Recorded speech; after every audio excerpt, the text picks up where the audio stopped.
just our common sense, everyday perception of the Earth, it is flat as far as we can tell. It is motionless as far as we can tell. And everything in the sky is revolving around us as far as we can tell. If nobody told us otherwise, we'd logically assume that the Earth was flat, motionless, with everything in the sky revolving around us. And you can prove that this is the case as well. For instance, with the horizon, as you rise up, no matter how high you go on the top of Mount Everest, or if you go in a balloon higher and higher, we've gotten independent balloons have gone up with cameras, the horizon remains flat all the way around and rises to the eye of the camera all the way up, totally flat, and rises to the eye of the observer. So that's one proof. Now, if the Earth were a ball, no matter how big, the horizon is said to be the curvature of the ball. If you were to go to NASA, it's all fraud, it's all fake. Pretty much everything NASA puts out is fraudulent. There are no images of Earth from space. Put an end to this topic once and for all, turn the Hubble round and show us Earth in real time, but they will not do it. They can't do it. It doesn't exist. It literally doesn't exist.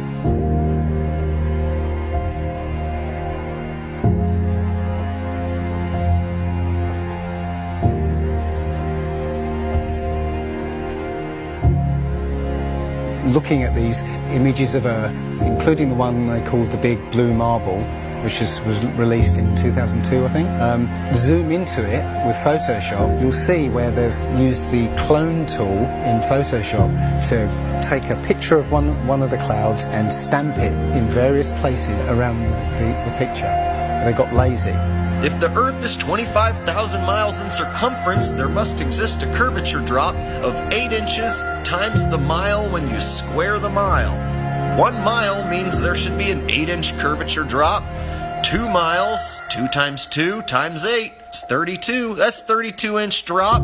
3 miles would be a 72-inch drop. And this would exponentially continue. Here's the longest bridge in the world. The Danyang Kongchong Grand Bridge in China. 102.4 miles long. There should exist nearly 7,000 feet of curvature drop in that bridge. 7,000 foot curvature drop. Do you see it? It ain't there. Look at the horizon. It's flat. You can see in that dive shot that the inside camera, the horizon is completely flat. Then it goes to the outside, and you got a huge curve. But when you're looking at some of the amateur balloon footage, some of it's lens corrected and it's completely flat. And others, like the GoPro stuff, the horizon will fluctuate as the camera spins and tilts. The horizon will go convex and concave. A lens effect. It's obviously not the horizon shifting every 2 seconds as the camera jumps. Yeah. And when it's still, you can see all the way up, totally flat.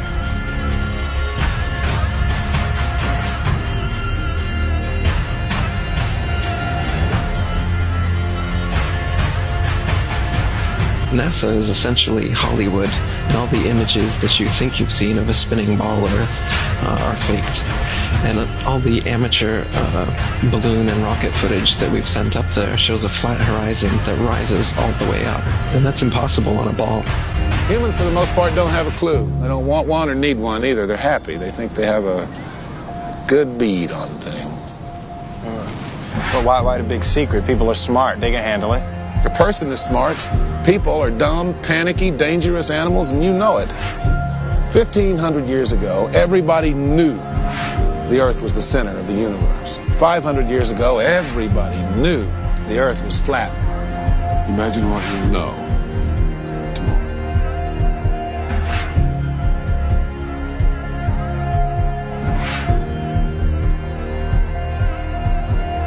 The horizon, for instance, is always completely flat, and you don't feel any motion. So if you were just born today and looked out, you wouldn't assume that you're standing on a spinning ball. You'd assume that you are on a flat, motionless plane.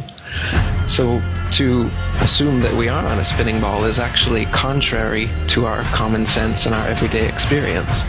And there's also experiments that have been done to test whether we're on a spinning ball or not.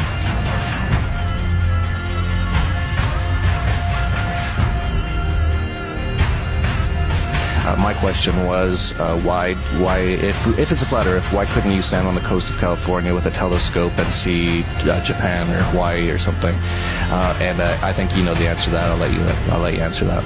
Yeah. You can't see an unlimited distance. The lowest layer is the densest and not transparent.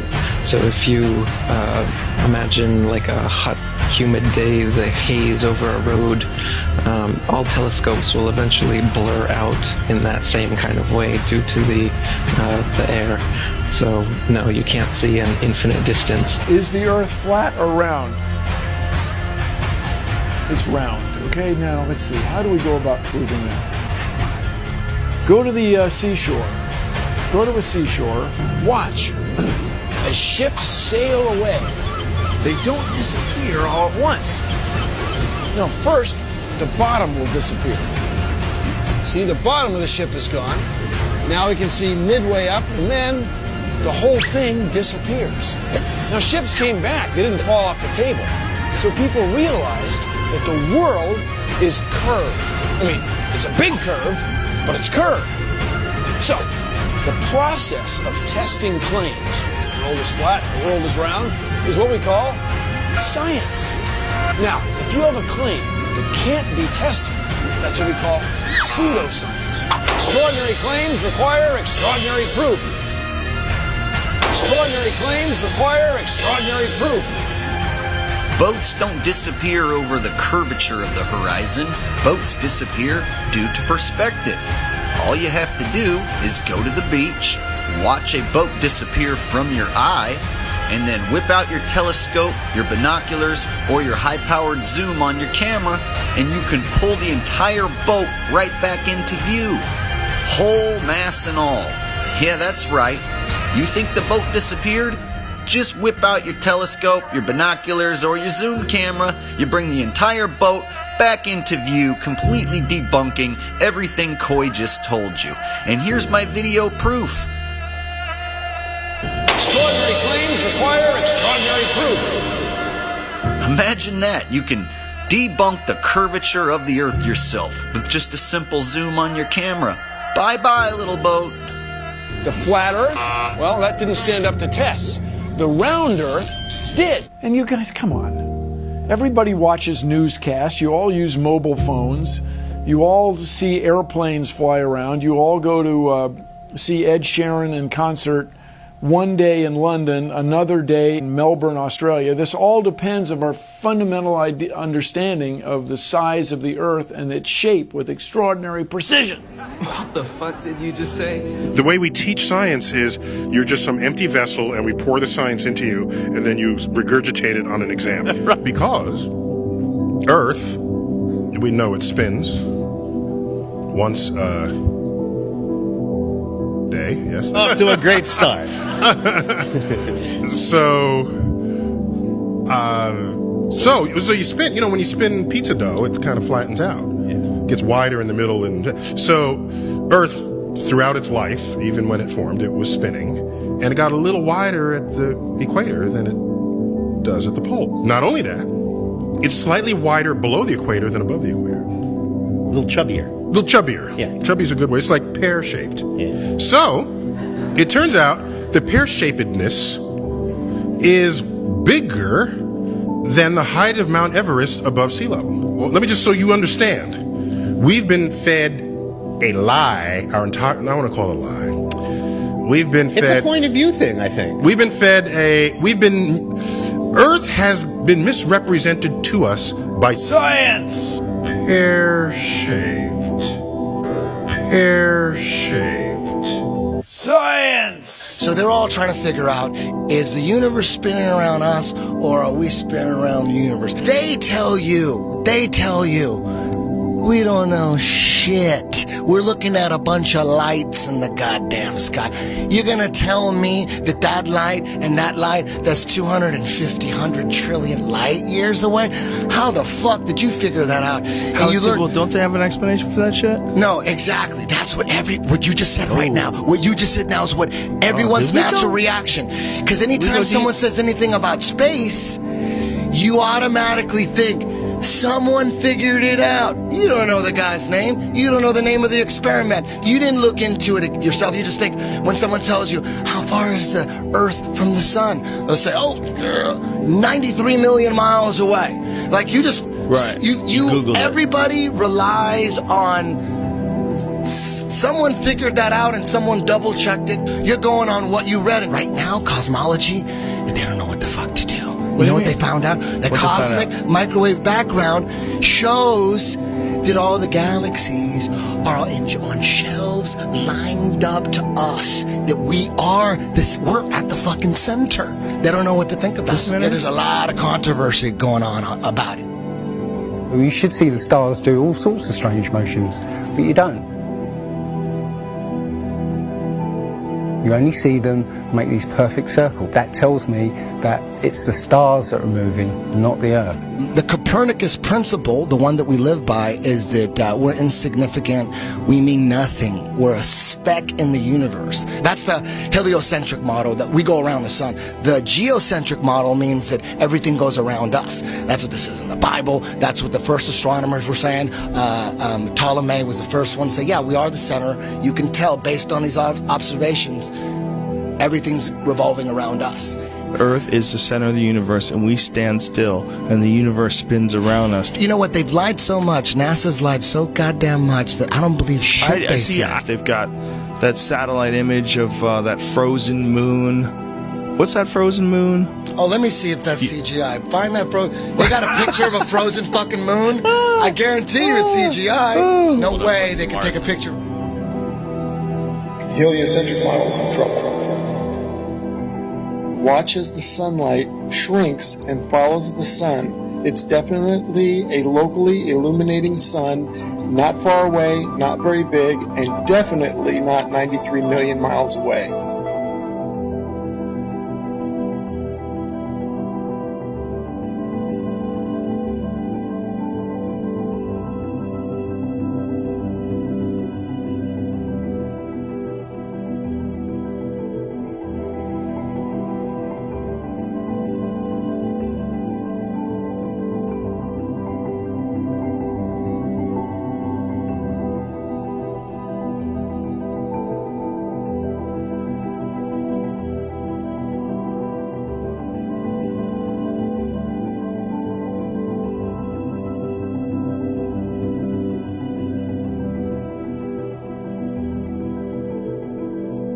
There's a place in Bolivia called Salar del Uyuni, which is a salt flat.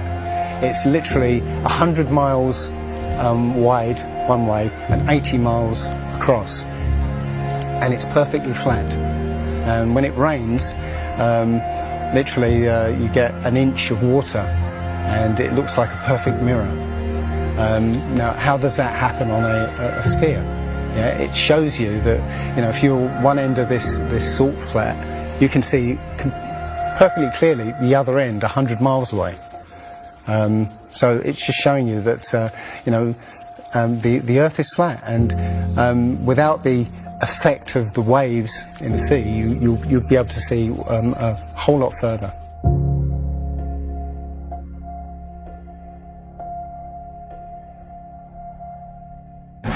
Took a picture across the Great Lakes from Michigan, and was able to see, I believe, Chicago, which he shouldn't have been able to see. And the television station basically said it was a mirage. I found this photo, Grandmere State Park. This is from Joshua Nowicki, and what you're seeing here is a mirage. We typically would not be able to see this from the Lake Michigan shore. We talked about this last night. Conditions are right on the lake that we're actually seeing a mirage of the Chicago skyline. Warning, bullshit alert. very interesting here. Here's what's happening. This is a good example of a superior mirage. So Joshua was on the Lake Michigan shore. He was looking towards the west, and Chicago's beyond the horizon. Should not be able to see it. However, with the right conditions, we have an inversion. We have cold air near the cold lake water and some relatively warmer air above it. This will bend the image of that skyline back towards the viewer. And so typically we would not be able to see this. This image would be viewable from much, much higher in the sky. They always say it's a mirage, but for a mirage to happen, you have to have very specific atmospheric conditions. It's not a mirage. It's simply that you're looking across a plane.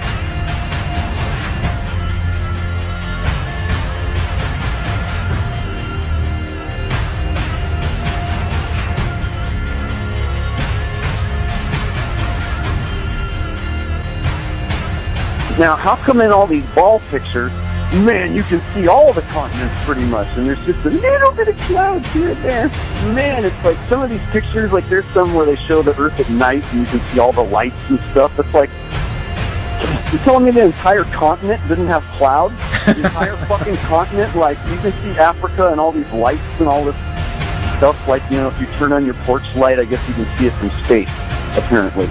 And it's like there's no clouds in some of these pictures. And they spelled out the word sex, right, recently, probably a few months ago, in one of the clouds. But, if they do their research, they say, well, those are composites. And I said, well, how come they copy and paste the clouds on some of these? And they use the same cloud form. Like, if you're going to make a composite, but you shouldn't be copying and pasting clouds. That means you're adding stuff that's not real. Yeah, and the thing is, those pictures that you're talking about, the blue marble pictures, I think it's about maybe 8 to 10 of them over time that NASA has put out, and you're absolutely right. None of those pictures look the same. The color of the water is different. Like you said, the continents are different sizes. It's just unbelievable. And I think what happened originally was they would put these things out and nobody was paying any attention to it. And then all of a sudden now, people are paying attention to it, and now they're pulling these pictures in, and it's an obvious fraud. What? And the thing is, there's supposedly tens of thousands of satellites orbiting Earth.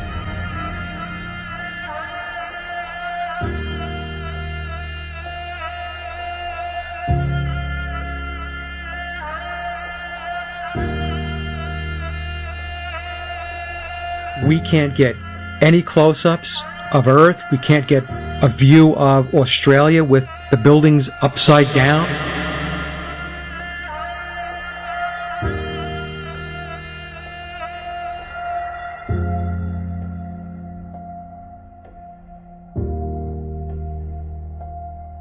And they'll look at you like you're crazy. But really, you're the sane one for asking real questions.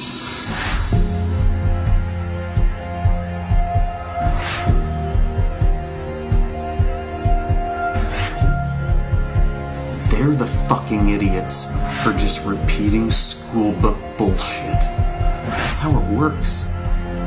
I was taught school book bullshit in public school, and somehow I was able to break free and free my mind. You know how I did it? I watched NASA rockets explode a bunch of times.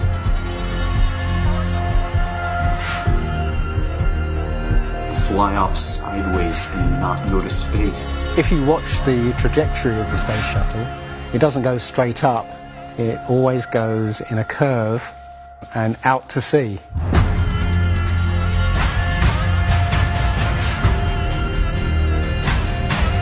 The point is, they actually go horizontal. The space shuttle goes horizontal. It never goes any further up. It goes horizontal, very, very low down in the atmosphere. It's still in the atmosphere while it's horizontal, so it never gets any higher. And it goes out of sight, not because it goes too high, because it goes too far downrange. And they have a plane that's mocked up to look like a space shuttle. It's a jet-powered aircraft. That's it. It's not a glider. It's an aircraft. And that's what they're fooling us, taking billions of dollars in and giving us images and fake planes for that 10 billion, however many billions of dollars it is. What goes up must come down. And literally, we have not ever seen anything that has ever gone up and not come down.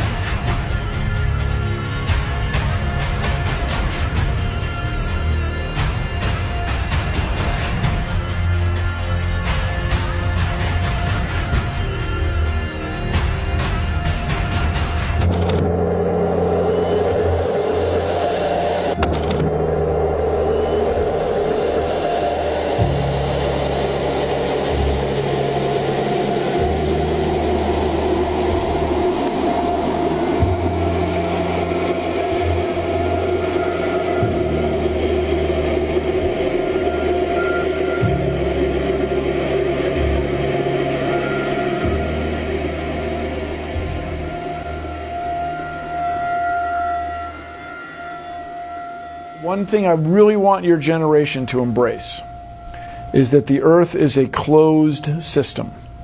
We cannot leave the earth. There's no place to go.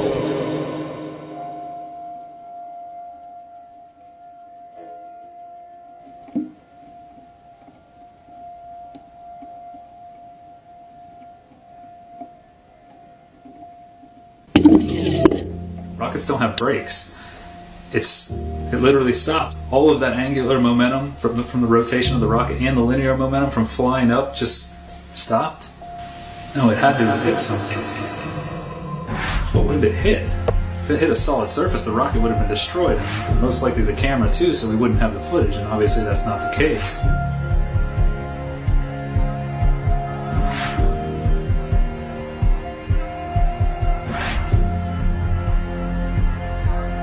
Kicks and deals. It's a long fly ball going back, and the ball shatters the sky, bringing the ocean itself down into the stadium. Oh, Simpson just broke this dream's reality wide open. I know we have still not shattered that highest and hardest glass ceiling, but someday someone will, and hopefully sooner than we might think right now.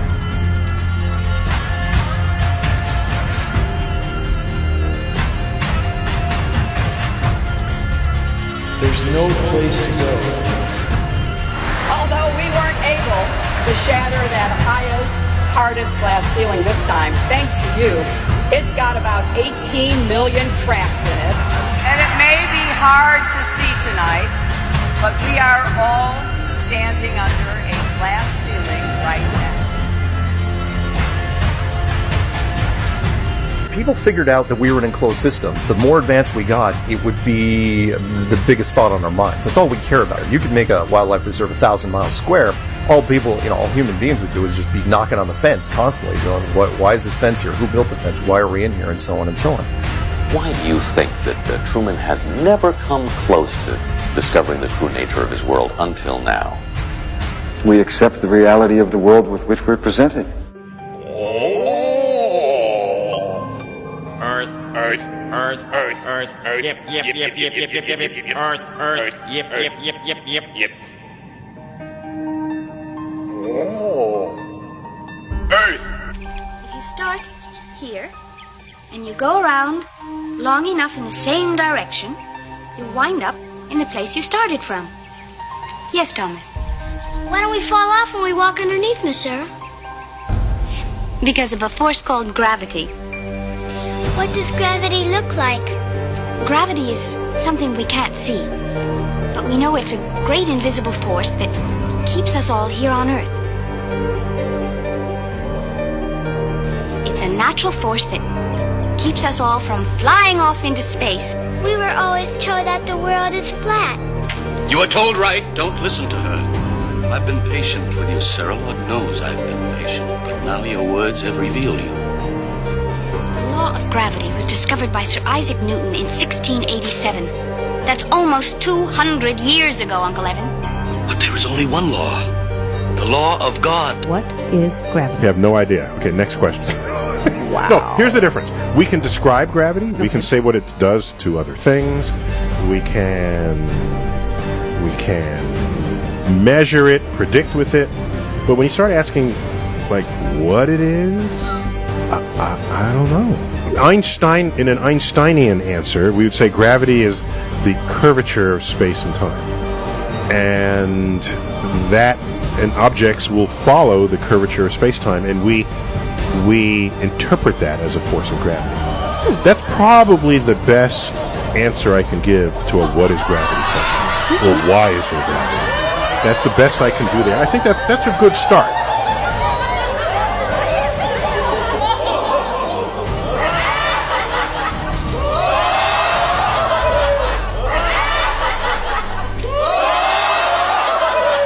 The world is round. What?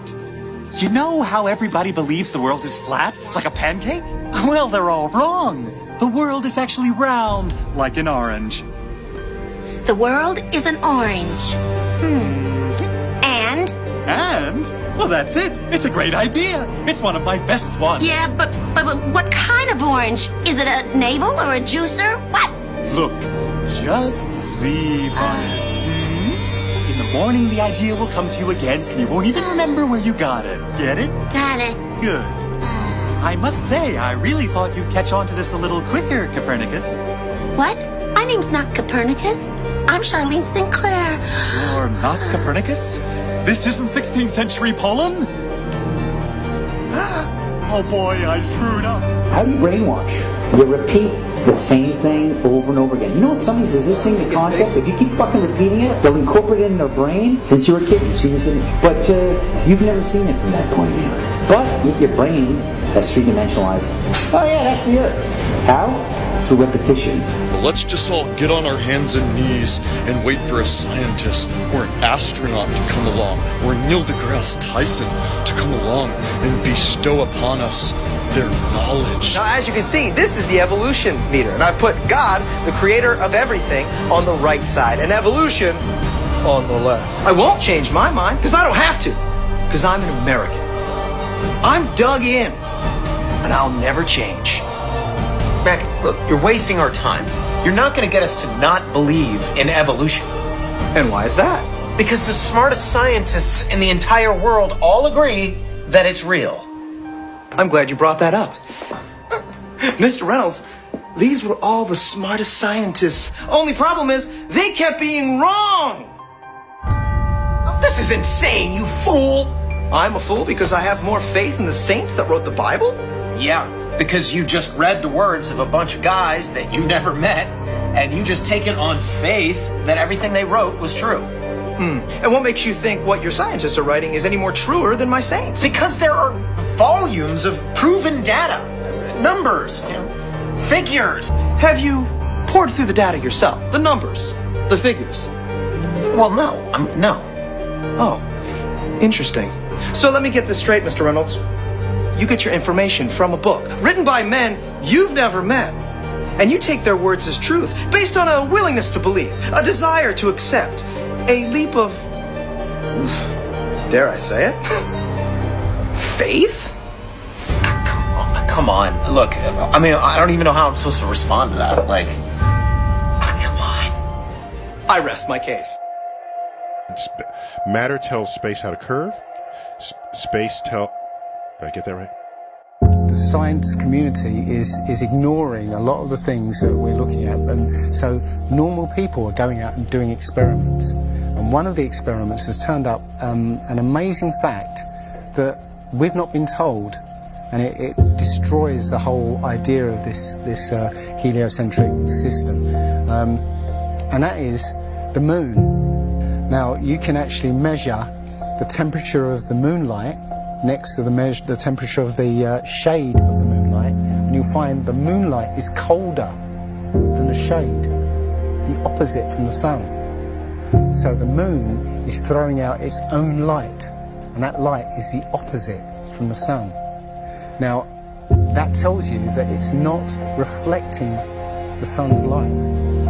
It's producing its own, and its light is different from the sun's. So, the scientific community have not told us this, because they won't tell us this, because it destroys this idea that the sun is lighting up the moon.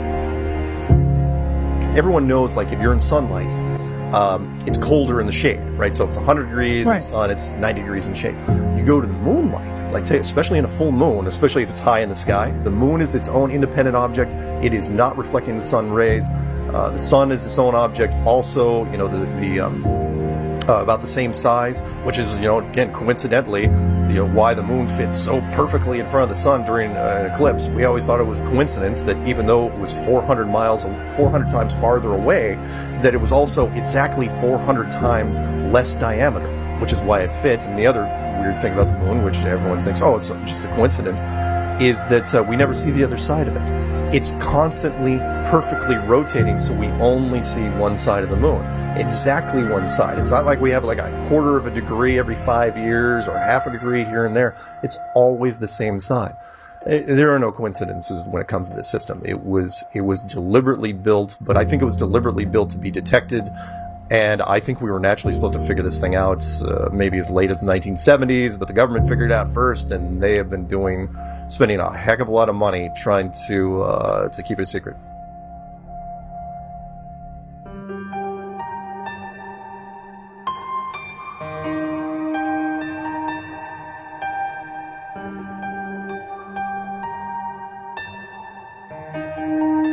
When I look at the people who signed the Antarctic Treaty, and all the nations that were down there doing whatever they were doing signed a treaty, and I believe it was 1958 or somewhere thereabouts, saying, nope, nobody can stake a claim to Antarctica, and if you're going to go down there, you can only go down there for scientific reasons under carefully restricted guidance, but it's not a free-for-all. Nobody can just, hey, I'm going to go check out Antarctica and do a high jump of my own. No, can't do it.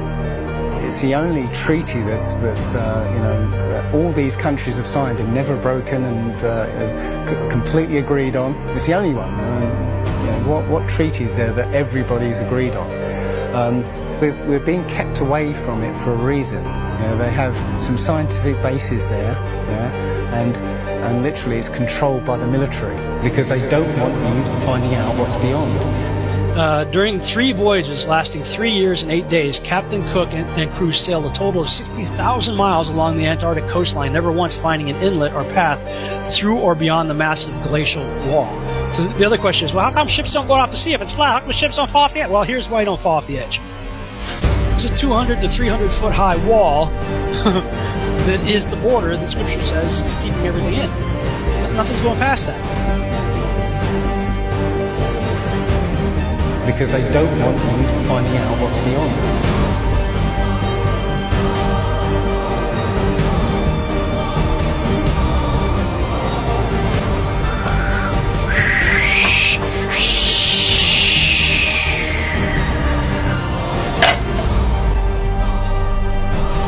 Personally, I think the unconquered south face is the only one worth scaling.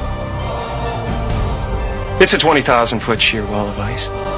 But that's never stopped me before. Risk? Of course I'm aware of the risks. Thank you for your concern. Here's the picture of the Earth from space. There it is. Since you were a kid, you've seen this image. But you've never seen it from that point of view. You've never seen that with your eyes from that scale of a model, that point of view, from outside of the planet's surface.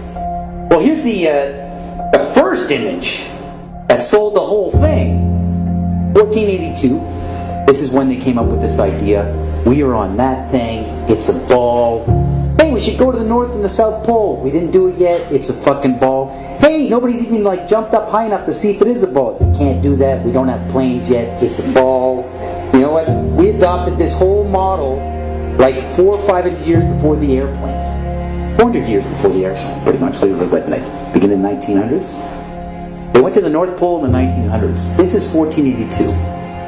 Nobody went to the top of the globe, to the bottom, or flew up, or built a skyscraper. It's funny that we said that this is what we're in right now. This is what we're on before any instrument approved. This is the first time we actually had an instrument of flight. Actually go high enough to actually fucking check out if what we agreed to 500 years ago was real. So if they were wrong after 500 years, Question is, what they tell you?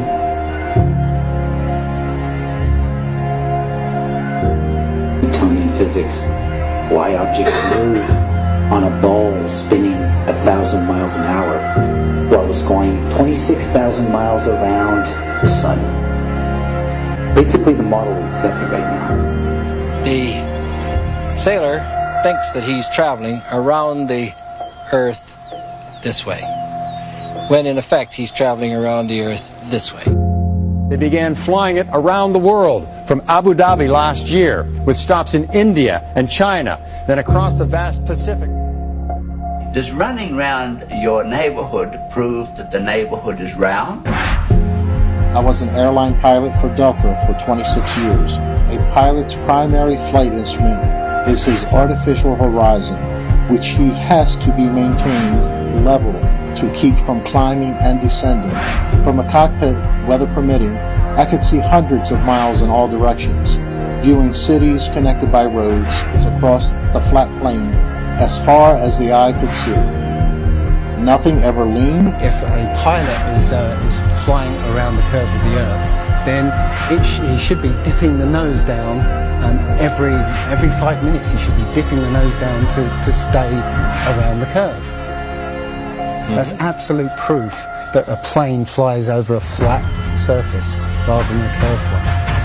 But I went to the manufacturer of the artificial horizon, and they confirmed to me that it's completely mechanical, nothing electronic in it whatsoever. So it's literally just a gyroscope that can freely move.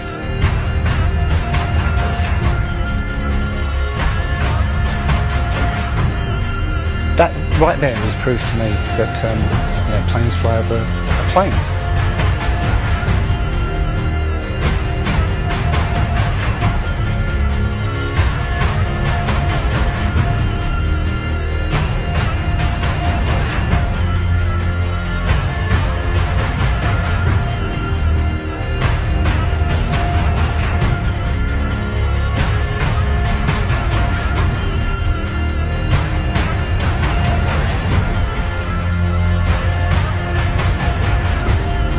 Flat Earthers, it's time. We are going to destroy the Globeheads' arguments concerning flight routes. When you go onto the plane tracking software, you'll see hundreds and hundreds of flights over the northern hemisphere, and you can track those flights from beginning to end. When you look at any flight in the southern hemisphere, what you'll find is the flight takes off and disappears off the tracking. And that only leaves why.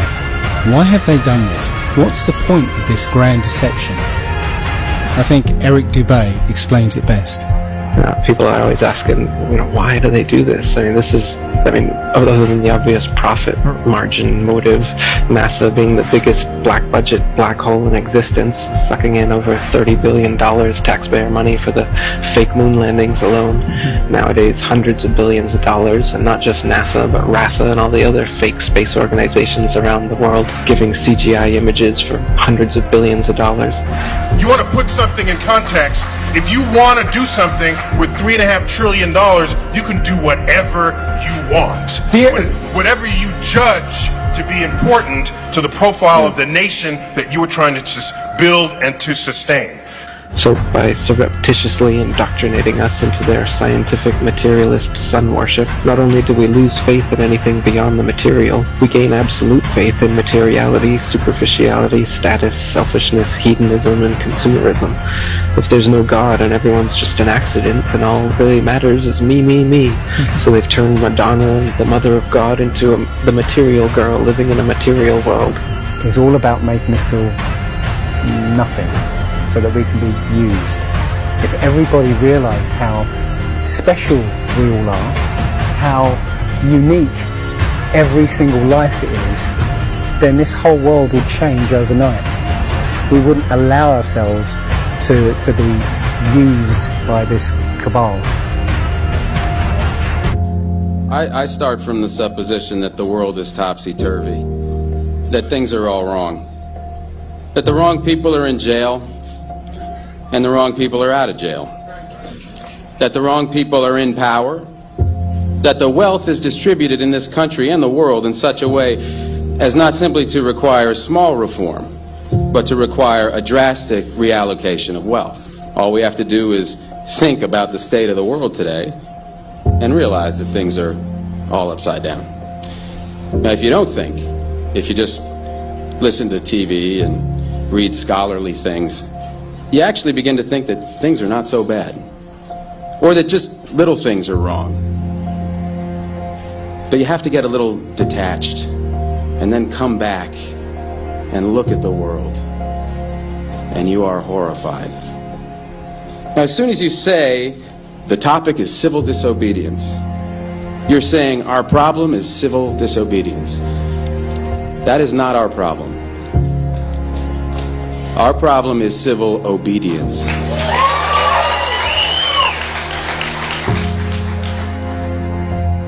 I think all our society is run by insane people for insane objectives.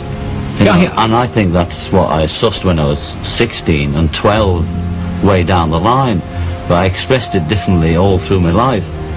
It's the same thing I'm expressing all the time, but now I can put it into that sentence that I think we're being run by maniacs for maniacal ends, you know. If anybody can put on paper what our government and the American government, etc., and the Russian, Chinese, what they are actually trying to do, you know, and what they think they're doing, I'd be very pleased to know what they think they're doing. I think they're all insane, you know, but I'm liable to be put away as insane for expressing that. You know, that's what's insane about it. And someone else says it's flat. That's worth reporting. Should we still debate whether the Earth is flat? Like they used to think the sun went around the Earth. Everybody say that's scientists. Well, he's so smart. Until other science refuted it. Right, but back then, like everybody at that time thought that guy was smart. Why at this time do we think that the Earth goes around the sun? There's an overwhelming science that the Earth was flat, and there was an overwhelming science that you learn over time. We're the center of the world. You're just taking an authority's word for it, and all we're saying is be skeptical. Sure. And while you're being skeptical, there's a bunch of evidence that's totally against the mainstream version.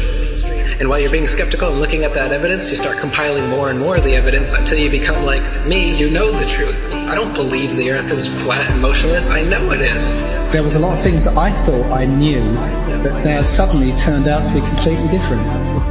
They can't just impose stuff on us. They have to tell us about it and wait for our consent. And silence is considered consent.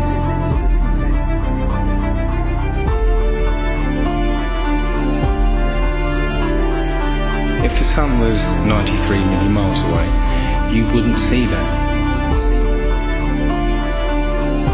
We see in perspective. That is, the horizon is at our eye level.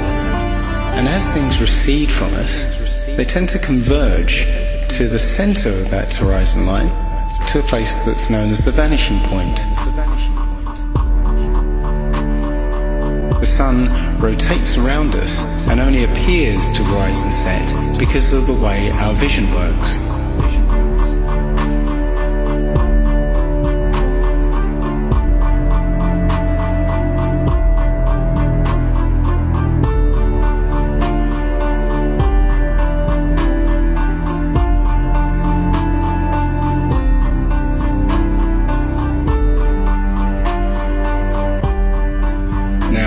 Try and watch the following video without the preconception that the sun rises and sets, but rather moves further away.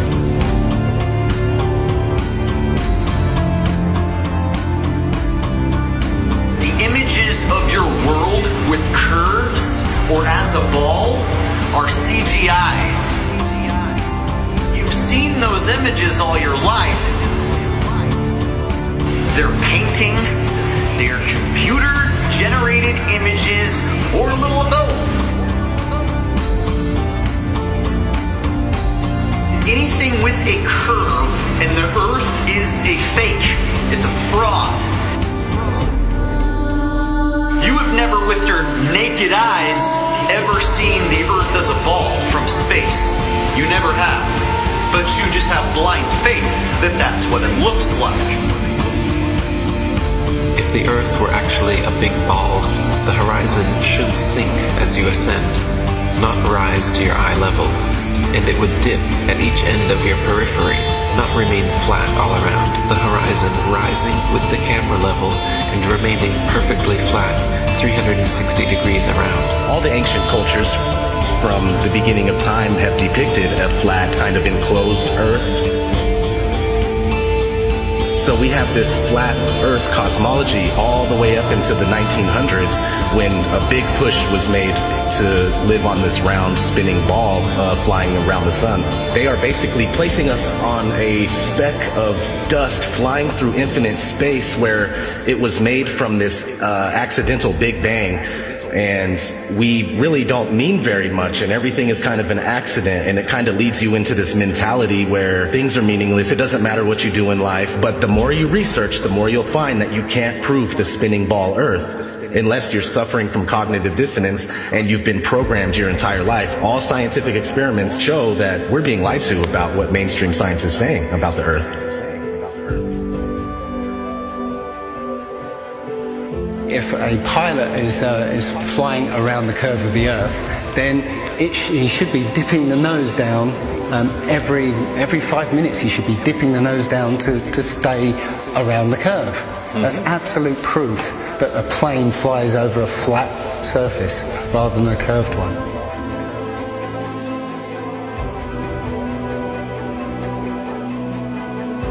A lot of people have these laser thermometers. Now, you can actually measure the temperature of the moonlight next to the temperature of the shade of the moonlight, and you'll find the moonlight is colder than the shade opposite from the sun. So the moon's throwing out its own light. The scientific community have not told us this.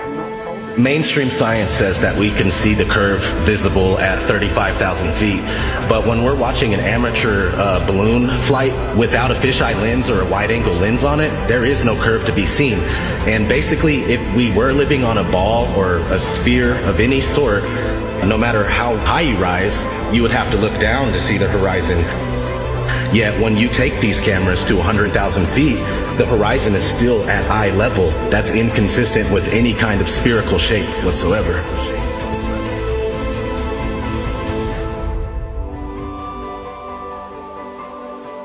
Others. They've got smaller gatekeepers for the flat earth that they've brought in to distort the message, and they give fake flat earth arguments hoping that you'll reach them before you reach someone like me, and then you'll hear their stupid arguments saying that gravity's real, but the flat earth disk is constantly rising, and that's what causes us to, things to fall. They'll give explanations like this, which to any sound thinking person will totally reject, and then they'll totally reject the entire flat earth model based on these little bits of disinformation that are being given.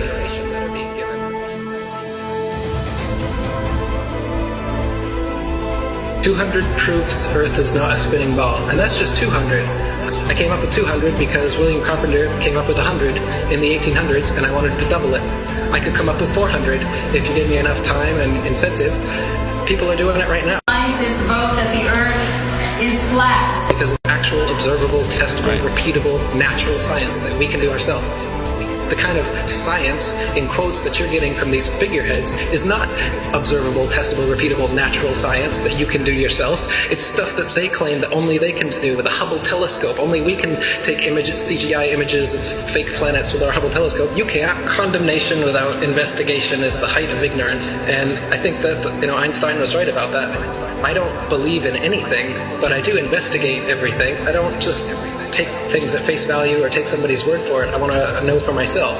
And if I can't know for myself, then I will happily be in the place of not knowing. They need to have some authority figure telling them answers, and they're going to believe that, and that makes them feel safe. But me, I'm the opposite, where I like to be skeptical, and I think everybody would be better off if they did that instead of just believing some authority figure that tells you you're on a spinning ball that was exploded out of the Big Bang and you're a monkey man that evolved. It's ridiculous, and it's obvious why they're doing it. They want you to think you're a monkey, a purposeless accident that comes from nothing, while they steal $50 million of your tax money every day. The motive is obvious. CGI images of fake planets with our Hubble telescope. But you can take a regular telescope and you can see that the images they give you are complete nonsense, cartoons, and what it actually looks like is pulsating lights in the sky.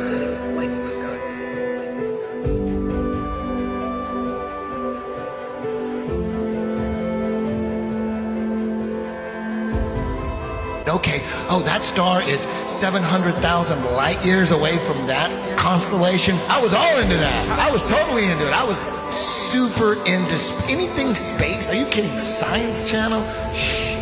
Oh my God, you had me. You had me so good. With the CGI, with all those CGI DVDs. All those DVDs, BBC Nova, were floating in space, spinning around the sun, and the sun has got some gravitational pull on us, and we got the gravitational pull on the moon. That doesn't make sense. That's not science to me. When people talk about science this, science that, I go, explain to me how that is science. There's a force that's holding oceans, keeping it from spinning and flying off because it's spinning 1,000 miles an hour. But as soon as we get to a certain altitude, it's all magic. It's not science. All that's magic. Us floating in space, and we're being connected to the sun. It has this force that's connected. That seems crazy. And we're flying through the universe, and the universe is endless. Like people say, well, if the earth is flat, where's the edge? Like, where's the edge of this motherfucking universe? We're the center of the world.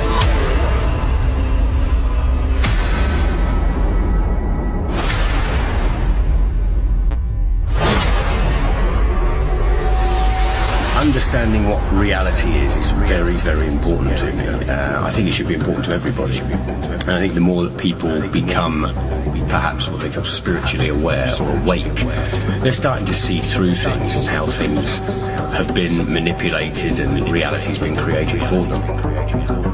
If God forbid everybody came and started demanding answers, and once they can't provide those answers, people realize they are busted. It can't be a mistake. It can't be anything but the deception and control mechanism it is.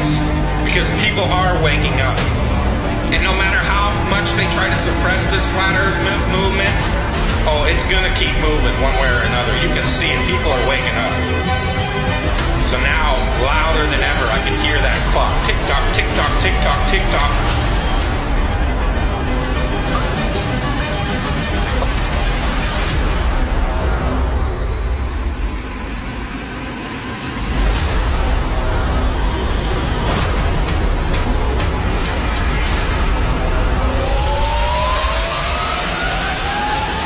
In other breaking news, the world is round, not flat.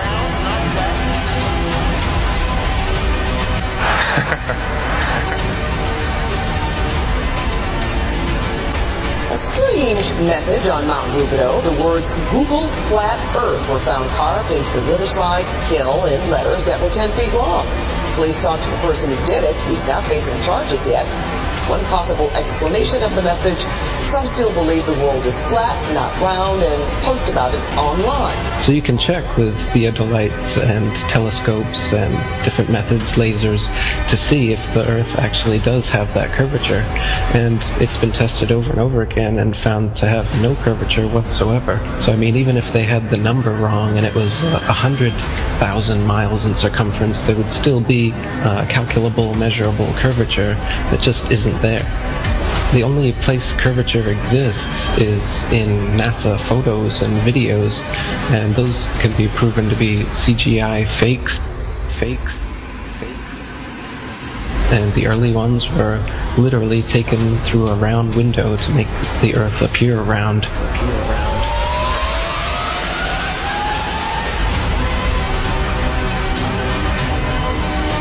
Literally taken through a round window to make the Earth appear round. Oh, this is a shot from 130,000 miles out. I guess it's from approaching. It's from approaching the moon, looking back at the Earth. If that's the Earth, is that like another spacecraft? No. That I have no idea what that is. It's some aberration on the film of some sort. Oh, those are shadows, I think. Or reflections, probably reflections that are just reflecting. Run that back again so we get another shot of it. Okay, turn off the camera. Your interview is done. I've given you all the time I'm going to give you. Okie dokie. Good to meet you.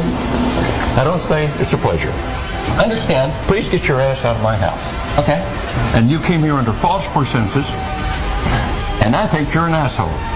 Lying about going to the moon is a satanic lie of gigantic proportions. I don't hit people, but you're going to be on the deck unless you get... I'm heading out. I appreciate it. And get the hell out of my house.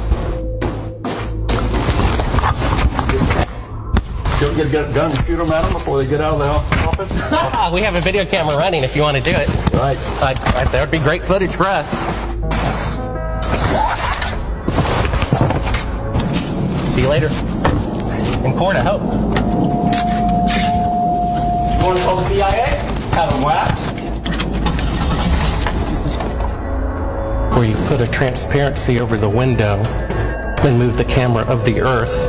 I moved the camera back away from the window, turned off the lights in the spacecraft, and appeared to be halfway to the moon when in fact they were in Earth orbit. Huh, really? Yeah, and they said it was the same way that you did it on Apollo 10.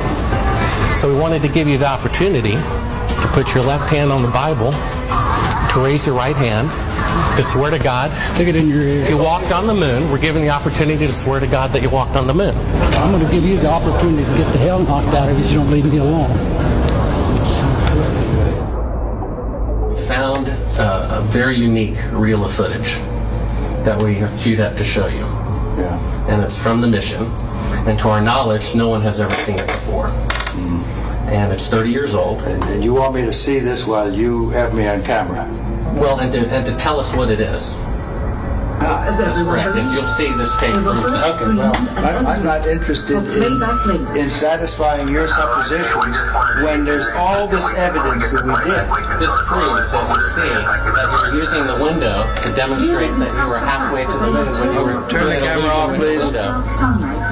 Turn the camera off. Well, you're talking to the wrong guy. Why don't you talk to the administrator at NASA? We're passengers. We're guys going on a flight. You're a coward and a liar and a thief. Did you see shooting stars?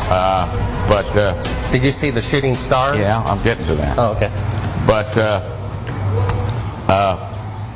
there's a lot of noise going on. So I don't know the results of some of the experiments they've conducted. The point is they can't get that far from here, and they're really in the protective confines of the Earth. They're really in the protective confines of the Earth. They're really in the protective International Space Crew attempted a spacewalk outside the station. Here's a live look at the astronauts. Well, I don't believe that's... Yeah.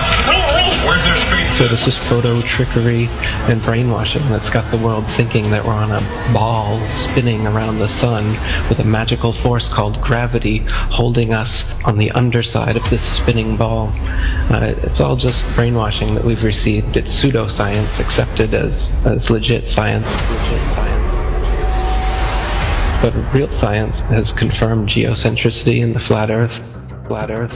Flat Earth.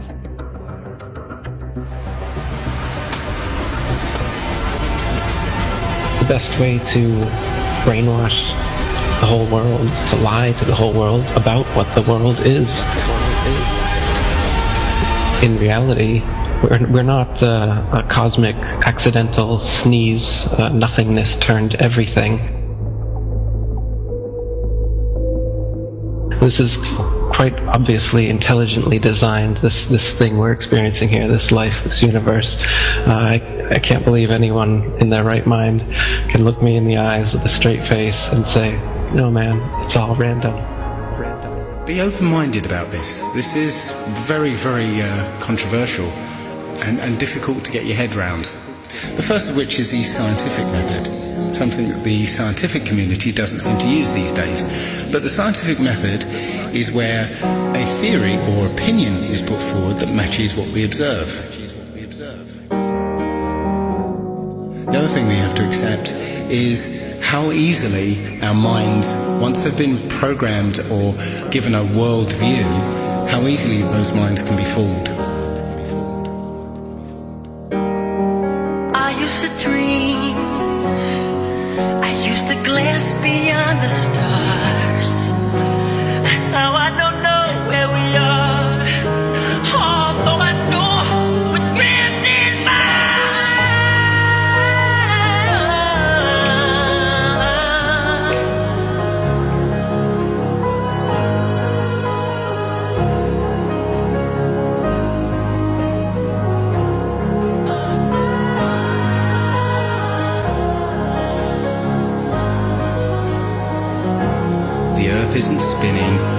orbiting or being dragged. The earth is fixed, and it's the stars that are moving. People can't stand change. They don't like what they don't understand. We all have our own pursuit of happiness. Don't listen to someone's stories and say, and what? You need more? Is their happiness not good enough for you? So you judge them like you know. True happiness brings happiness to others. We are all a family, separate family trees connected at the root. We are intelligent beings with the mind, body, and soul who truly want world peace. At least that's my goal. What happened to love? All I see is hate. The way we treat others on earth, death and chaos is our only fate. Every living thing has value and should be treated as such. We only have one earth, but act like we have so much. Do you not realize we are in control, not the 2%, who so-called own the world because it was money well spent? When there is no food, will you eat the money? When there is nothing left, will you still think this is funny? Remember, I warned you. I hope I opened your eyes so the world really gets better before it's too late to realize. Please spread the word. Please spread the word.